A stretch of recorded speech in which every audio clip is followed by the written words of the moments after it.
Laborde, Parodi, Gómez, Hernández.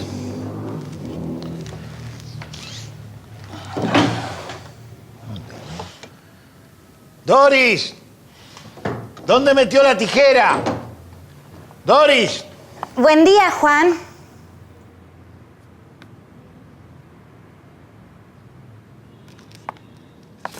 Úrsula, ¿qué hace usted acá? ¿Y su prima? Doris se cansó. Se cansó de que usted se retrase con los sueldos, que solo reciba casos literarios. Sí, ya me esperaba algo así. Sí, me pidió que la reemplazara unos días, como hicimos otras veces, y no hubo ningún problema. Más o menos. Ella estaba un poco celosa de lo bien que nos llevamos usted y yo. La tijera. ¿Dónde está la tijera? Acá está la tijera, Juan. Tome. ¿Qué quería recortar? ¿Un nuevo caso? No, esto es mucho más que un caso. Esto es un desafío. Y un desafío con recompensa y mucha guita acá. ¿Qué pasó? Apareció el cadáver de Aristóbulo Vidar tirado en la vereda de Avenida de Mayo y Santiago del Estero. Ese mismo. Era un tipo miserable, un explotador. Claro que no merecía morir así. Lo habían secuestrado la semana pasada en un hotel de retiro. La familia se negó a pagar el rescate y lo mataron. Lo increíble es que el cadáver apareció con una serie de signos o pistas intencionales que la policía no pudo descifrar. Tenía una virome clavada en la nuca y una inscripción en la espalda que dice: estaba escrito. Y abajo de eso dibujaron una sopa de letras inconclusa. Y ahora viene lo interesante, Úrsula. Los mismos parientes que no le habían dado un peso a los delincuentes, ahora ofrecen la guita de rescate a aquel que descubra quién es el asesino. No quieren quedar como miserables. ¿Pero no era que usted solo recibía casos literarios? Venga, usted no entiende. Acá dice, estaba escrito. Y esto es una sopa de letras. Tiene que ser un caso literario, ¿entiendes? A ver, Laborde, Parodi, Gómez, Hernández, ¿estos nombres tienen algo que ver con Vidar? ¿La policía encontró algún vínculo? Es que buscan mal, Úrsula, buscan mal. Ellos buscan que estos nombres correspondan a personas reales. Y son personas escritas. Mire, acá hay otra palabra. Cura. Ajá. Acá hay otra más, correntino. Y acá hay otra, criollo. Pero... Todas con C, todas con C. ¿Qué me dice de esta? Preso. ¿Y los cuadraditos sin llenar? La verdad, no sé qué decirle, Úrsula. No tengo la menor idea.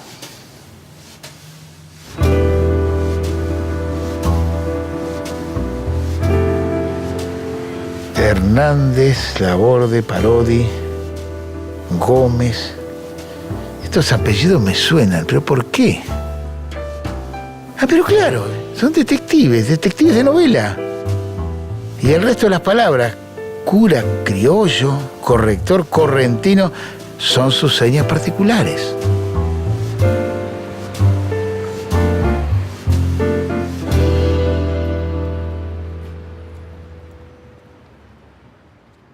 Todos los nombres que aparecen en la sopa de letras se corresponden a personajes importantes de la literatura argentina. Es que entre los años 40 y 50, nuestros escritores inventaron varios detectives muy originales. Primero porque eran argentinos y porque las historias transcurrían acá.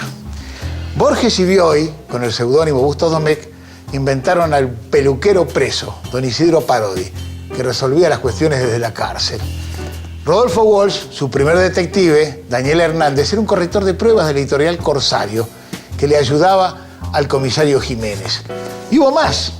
Manuel Peirú inventó a don Pablo Laborde, que era un criollo viejo que contaba historias de comienzos de siglo. Y después estaba el originalísimo don Frutos Gómez, el comisario correntino de Capibara Cue, que lo inventó Belmiro Ayala Gauna, un conjunto de detectives argentinos de los años 40 y 50.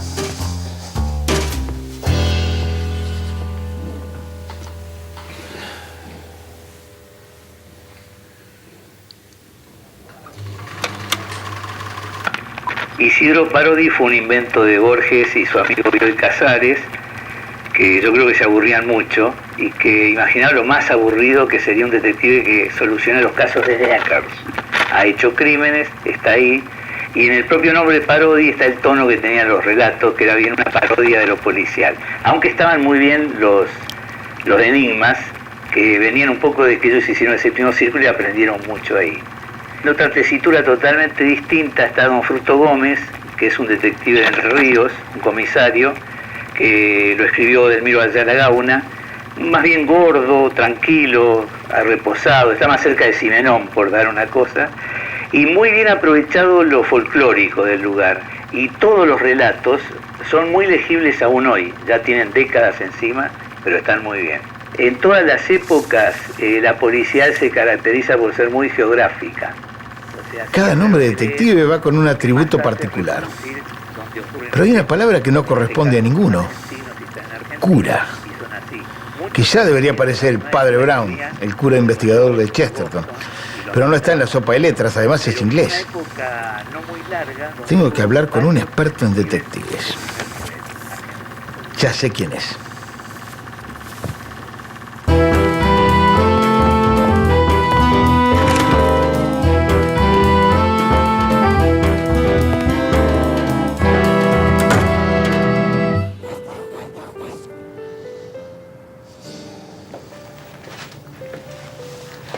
Juan, la lucha continúa.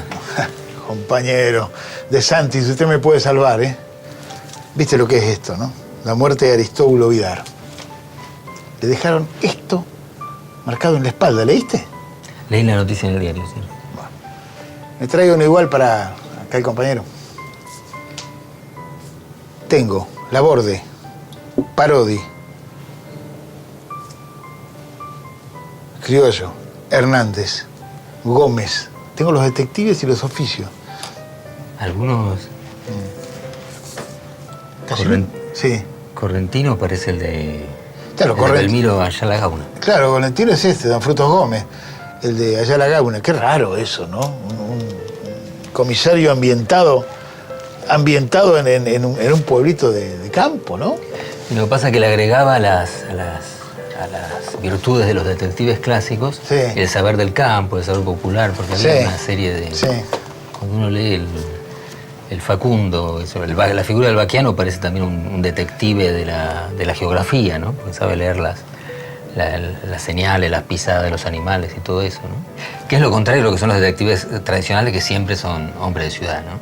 Están acostumbrados, el ambiente tradicional de la novela y del cuento policial es la ciudad, no el campo, ¿no? Sí, además se ha establecido todo como un principio de que el cuento policial a partir de Poe es habitualmente una de las formas de literatura urbana, ¿no? Y el crimen como un lugar. Es cierto eso, ¿no? Y a la vez, cuando se inventa el detective, es como el primer héroe inmóvil de la literatura, ¿no? Porque antes los héroes, el héroe de aventura, siempre eran los que recorrían grandes distancias, los que, digamos, su valor estaba en la capacidad de vencer obstáculos y de recorrer grandes distancias. El detective es el primer héroe que digamos, todo su valor lo desarrolla, bueno, muchas veces en una habitación cerrada, ¿no? Claro, porque... moviéndose lo menos posible. Es un héroe móvil. La épica es una épica como contenida, ¿eh? Los hechos, es desentrañar los hechos más que provocar. Más que provocar hechos, es reconstruirlos, ¿no? Y a la vez el lector, que antes era un lector quieto, ¿no? Sí. Antes del gran desarrollo de los trenes era un lector quieto, Sí. que leía las andanzas de un héroe en movimiento. Sí.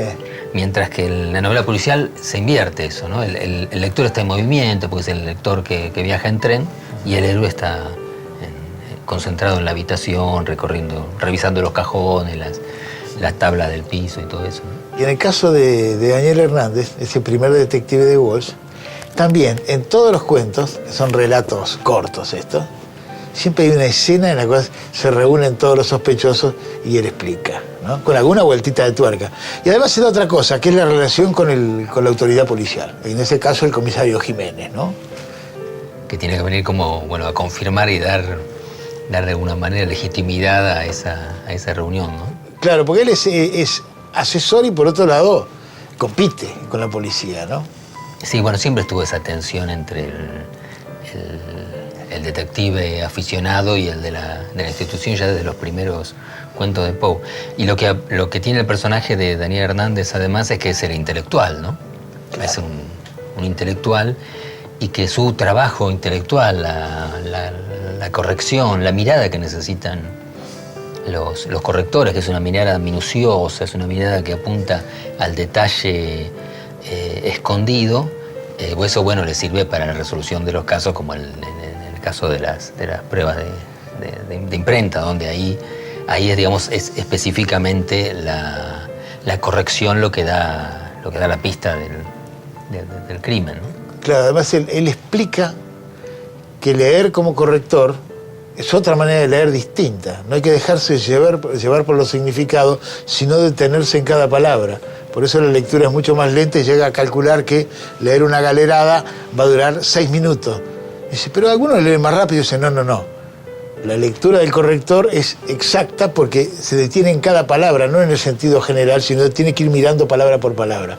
Otra manera de mirar, que es la manera de mirar de detective, ¿no? Qué bárbaro. Sí, y que a veces que se fija en eso, en el detalle, en lo que no tiene importancia, ¿no? Siempre. Que es la mirada que no tenemos, porque nosotros estamos acostumbrados siempre a resumir el mundo, ¿no? A ver qué es lo fundamental, sí, qué es lo más importante. Nunca nos detenemos en los detalles, y la mirada del detective tiene que ir a eso, a lo que se pasa por alto. Claro, lo que siempre Borges decía era que en Chesterton el mecanismo era se proponía una solución extraordinaria, un enigma fantástico, y el padre Brown lo bajaba a una resolución humana con una moraleja ética, ¿no?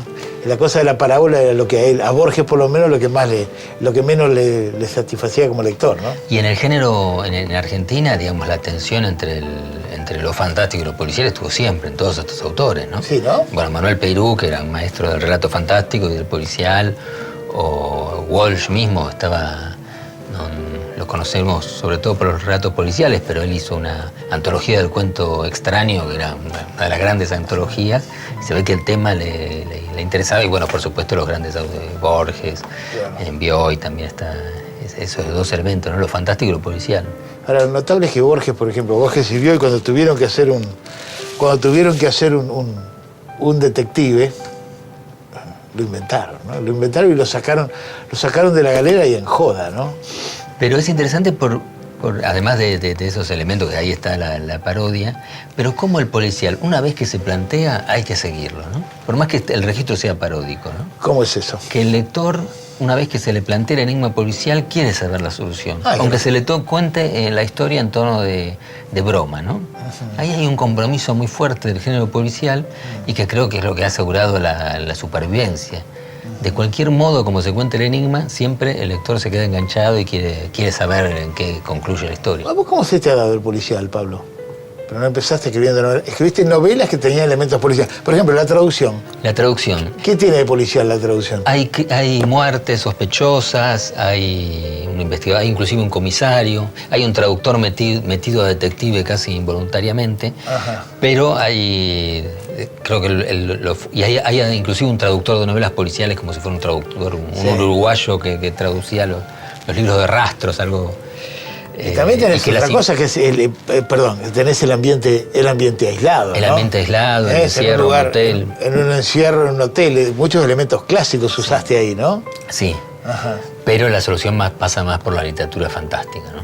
Ahora, la que la que de algún modo está más cerca del género, que es el Enigma de París, porque de modo es un homenaje al género, ¿no? Un homenaje a los detectives. Empieza con un congreso de detectives universal, con números, una docena de detectives universales. Es el Enigma de París. Una novela que ganó un premio internacional abierto, novela, siendo una novela de algún modo de género, ¿no? ¿O me equivoco? Sí, es una novela sobre... Si en los otros libros no puse detectives, acá son todos... Son todos detectives. Son todos detectives. Son todos detectives, ¿no?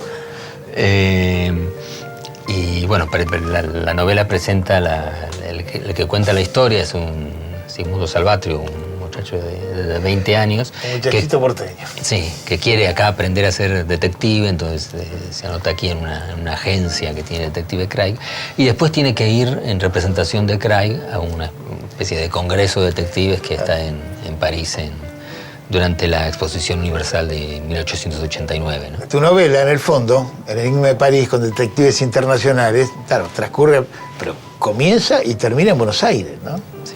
Lo determinante siempre está ahí. Y yo tengo un cadáver acá absolutamente porteño. El tipo aparece con una sopa de letras en la espalda, tirado en la esquina de Santiago del Estero y Avenida de Mayo, frente a una sucursal de la AFIP. Pero ¿por qué no te fijas si siempre fue el edificio de la FIP o era otra cosa ese edificio antes? No sé, habrá que averiguar.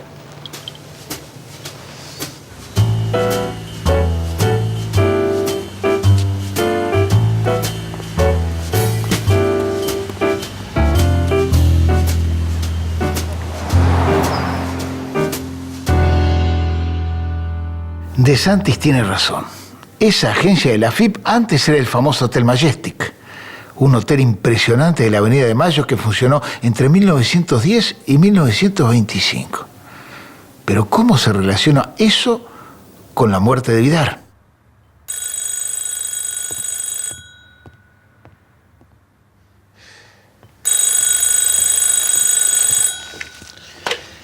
Hola.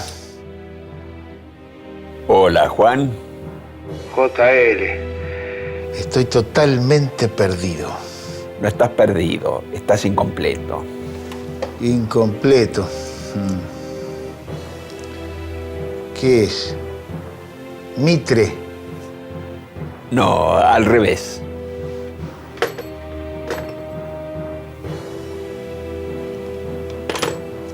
Al revés.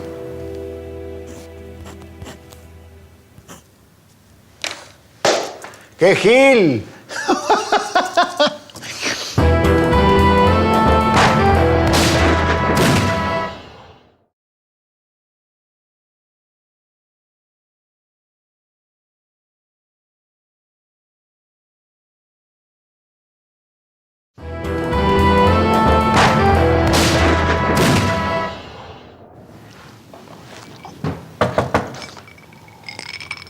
Adelante. Permiso. ¿Y? ¿Contento? ¿Y qué le parece? Otro caso resuelto. Cuente, ¿cómo fue? El secuestrador y asesino de Vidar era el dueño del hotel donde paraba. ¿Pero cómo? La clave estaba, tal cual usted me insinuó, perspicaz Úrsula, en resolver la sopa de letras, terminarla, completarla. Cuando yo le puse la E y la I y tuve la palabra Metri, tuve el apellido del cura detective inventado por Leonardo Castellani en los años 30.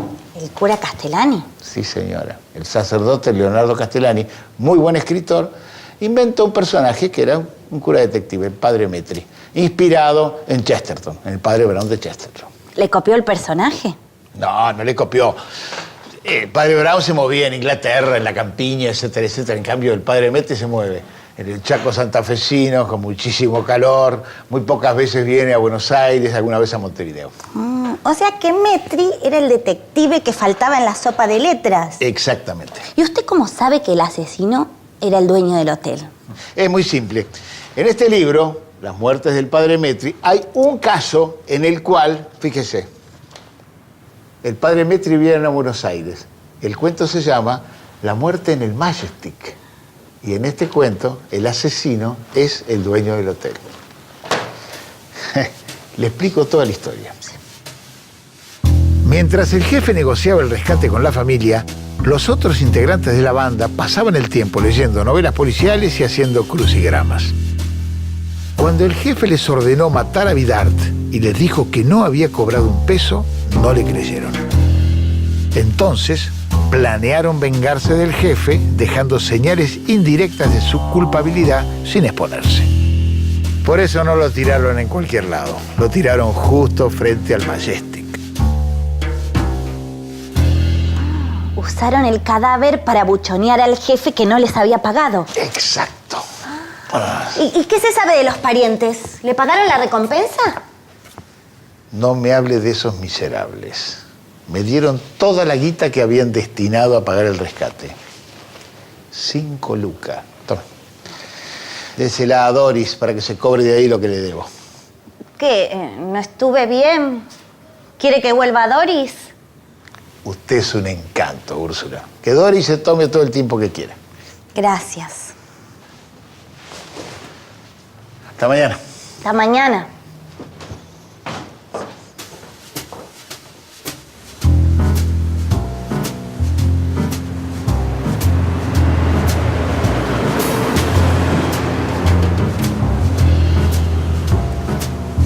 El fraile se incorporó con los puños en la mesa. Sobre ella estaban dispuestos siniestramente, por expresa exigencia suya, el instrumento del crimen, la camiseta del muerto hecha un pegote negruzco, la billetera metálica y el cerrojo estropeado. Alucinante colección de horrores. Leonardo Castellani, La muerte en el Majestic.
Está acá.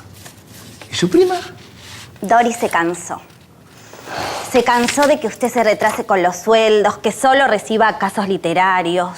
Sí, ya me esperaba algo así. Sí, me pidió que la reemplazara unos días, como hicimos otras veces, y no hubo ningún problema. Más o menos. Ella estaba un poco celosa de lo bien que nos llevamos usted y yo. La tijera. ¿Dónde está la tijera? Acá está la tijera, Juan. Tome. ¿Qué quería recortar? ¿Un nuevo caso? No, esto es mucho más que un caso. Esto es un desafío. Y un desafío con recompensa. Hay mucha guita acá. ¿Qué pasó?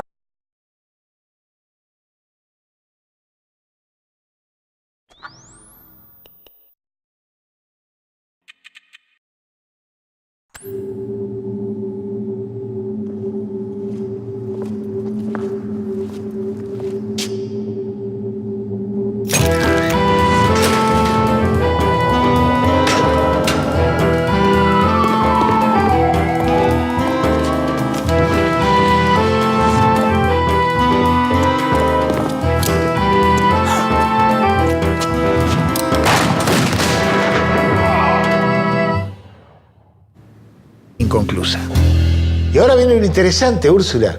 Los mismos parientes que no le habían dado un peso a los delincuentes, ahora ofrecen la guita de rescate a aquel que descubra quién es el asesino. No quieren quedar como miserables. ¿Pero no era que usted solo recibía casos literarios? Venga, usted no entiende. Acá dice, estaba escrito. Y esto es una sopa de letras. Tiene que ser un caso literario, ¿entiendes? A ver, Laborde, Parodi, Gómez, Hernández, ¿estos nombres tienen algo que ver con Vidar? ¿La policía encontró algún vínculo? Es que buscan mal, Úrsula, buscan mal. Ellos buscan que estos nombres correspondan. Apareció el cadáver de Aristóbulo Vidar tirado en la vereda de Avenida de Mayo y Santiago del Estero. Ese mismo. Era un tipo miserable, un explotador. Claro que no merecía morir así. Lo habían secuestrado la semana pasada en un hotel de Retiro. La familia se negó a pagar el rescate y lo mataron. Lo increíble es que el cadáver apareció con una serie de signos o pistas intencionales que la policía no pudo descifrar. Tenía una virome clavada en la nuca y una inscripción en la espalda que dice, estaba escrito. Y abajo de eso dibujaron una sopa de letras y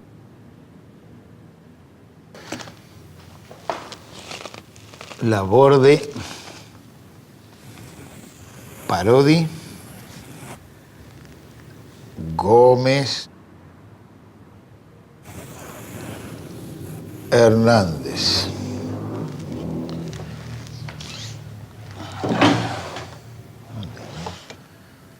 Doris, ¿dónde metió la tijera? Doris. Buen día, Juan.